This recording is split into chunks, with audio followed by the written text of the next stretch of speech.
Vamos fazer inicialmente um lacinho para aplicar sobre o coração.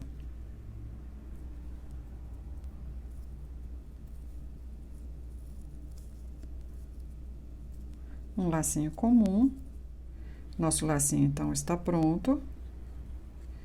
Nós vamos costurá-lo aqui no centro, usando agulha de costura comum com linha de costura também comum.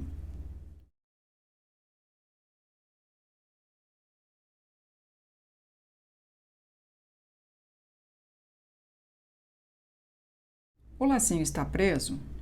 Vamos agora costurar a florzinha sobre ele. Agora nós vamos pegar um fio de linha bela, do mesmo da florzinha, vamos passá-lo por uma agulha de tapeçaria e vamos dar um nozinho aqui na ponta. E vamos prender essa florzinha sobre o coração.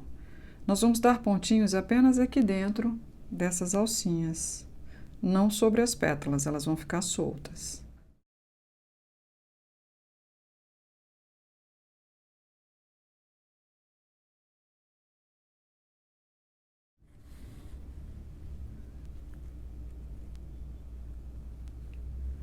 Vamos prender todas elas.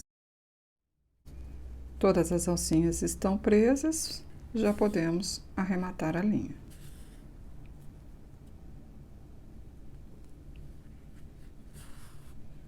Vamos fazer uma alcinha, passar a agulha por dentro dela e podemos jogar essa linha lá para dentro do trabalho, lá atrás. Nosso coração está concluído.